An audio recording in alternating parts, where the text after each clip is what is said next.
श्रीगोंदा तालुक्यातील चवर सांगवी येथे अवैध वाळू उपसा आणि वाहतुकीवर कारवाईसाठी गेलेल्या महसूल कर्मचाऱ्यांवर 9 जणांच्या पथकावर वाळू तस्करांनी हल्ला करत पथकाला बेदम मारहाण करत जीवे मारण्याचा प्रयत्न केलाय।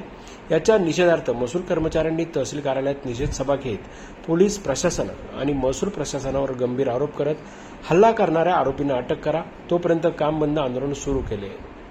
महसूल कर्मचाऱ्यांनी दिलेल्या निवेदनात श्रीगोंदा तालुक्यातील चवर सांगवी परिसरात सीना नदी पात्रात सुरू असलेल्या अवैध वाळू उपसा आणि वाहतुकीवर 22 जून रोजी सायंकाळी 5:30 ते 8:30 वाजेच्या दरम्यान तालुक्यातील चवर सांगवी या ठिकाणी तहसीलदार यांच्या आदेशानुसार गेलेल्या 3 मंडळ अधिकारी, 6 तलाठी यांच्या पथकावर सागर बोरुडे आणि इतर अंदाजे 12 ते 14 जणांनी लाकडी दांडके, लोखंडी गजाने जबर मारहाण करून जीवे मारण्याचा प्रयत्न केला।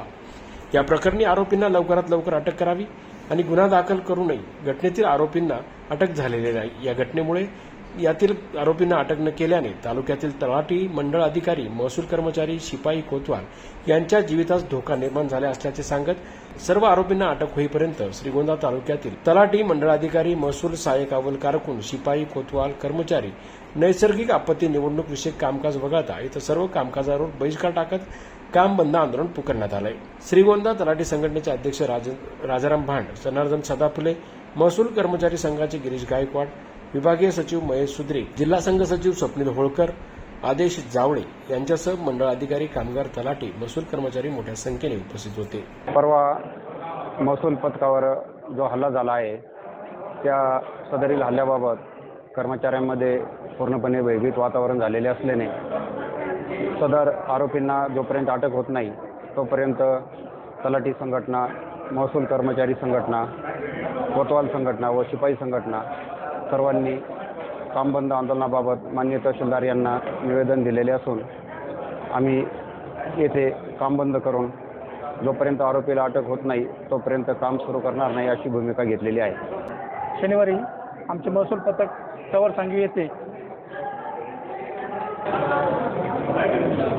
दिनांक 22/6/2024 रोजी मौजे चवर सांगवी तालुका श्रीगोंदा जिल्हा अहमदनगर येथील सेना नदी पात्रात अवैध वाळू उत्खनन चालू असल्याची खबर मान्य अपर जिल्हाधिकारी साहेबांमार्फत तहसीलदारांनी आमच्या पथकाला दिल्यानंतर पथक त्या ठिकाणी 3 मंडळ अधिकारी, 5 तलाठी व चालकासहित आमचं पथक त्या ठिकाणी गेलं। तर पथक गेल्यानंतर पथकाने एक JCB आणि 2 वाहनं ताब्यात घेण्याचा प्रयत्न केला असता समोर वाळू चोरांनी सदर पथकावरती जीवघेणा प्राणघातक हल्ला केला आणि सदरची वाहने पळून नेली। या घटनेचा आम्ही जाहीरपणे सर्व महसूल कर्मचारी संघटनेमार्फत आम्ही जाहीर निषेध केलेला आहे। तत्पूर्वी आम्ही आजपासून सर्व महसूल कर्मचारी संघटनेने काम बंद आंदोलन करण्याचा निकाल घेतलेला आहे। आज आम्ही सर्व महसूल कर्मचारी संघटनेने काम बंद आंदोलन पुकारलेलं आहे। उद्या आम्ही माननीय जिल्हाधिकारी साहेब महोदय यांना आम्ही निवेदन देणार आहे आणि या निवेदनाद्वारे आम्ही सर्व जिल्हा स्तरावरती त्याचा मेसेज फॉरवर्ड करणार आहोत आणि पूर्ण जिल्हाभर काम बंद आंदोलन करणार आहोत। जिल्ह्यातील सर्व 14 तालुक्या ठिकाणी यासाठी महसूल कर्मचारी काम बंद आंदोलन पुकारणार आहे। जोपर्यंत सदर आरोपींना अटक होत नाही तोपर्यंत आम्ही काम बंद आंदोलन पुकारणार आहे। याचा मेसेज आम्ही सर्वांना दिलेला आहे। परंतु आम्ही तुमच्या मीडियांना आमची अशी विनंती राहील, कर्मचाऱ्यांचे जे आंदोलन आहे हे जाहीरपणे जोपर्यंत आरोपी अटक होत नाही तोपर्यंत राहील। परंतु आम्हाला लोकांच्या जनतेच्या त्रासाबद्दल जो त्रास होणार आहे त्याबद्दल आम्ही सर्व कर्मचारी, महसूल कर्मचारी संघटनेच्या वतीनं आम्ही दिलगिरी व्यक्त करतो। त्यामुळे आम्हाला तुम्ही मीडियानी आमचा मेसेज हा शेवटपर्यंत समाजाच्या घटकापर्यंत पोहोचला पाहिजे, जेणेकरून आम्हाला त्याचं पाठबळ मिळेल आणि या अनुषंगाने आम्ही जोपर्यंत आरोपी अटक होत नाही तोपर्यंत काम बंद आंदोलन ठेवणारच आहोत। याचा मेसेज आम्ही सर्वांना दिलेला आहे। तुम्ही सर्वांनी आम्हाला सहकार्य करावं अशी सर्वांच्या वतीने मी तुम्हाला विनंती करतो आणि थांबतो। जनजागर मराठीसाठी गणेश कांबळे, श्रीगोंदा।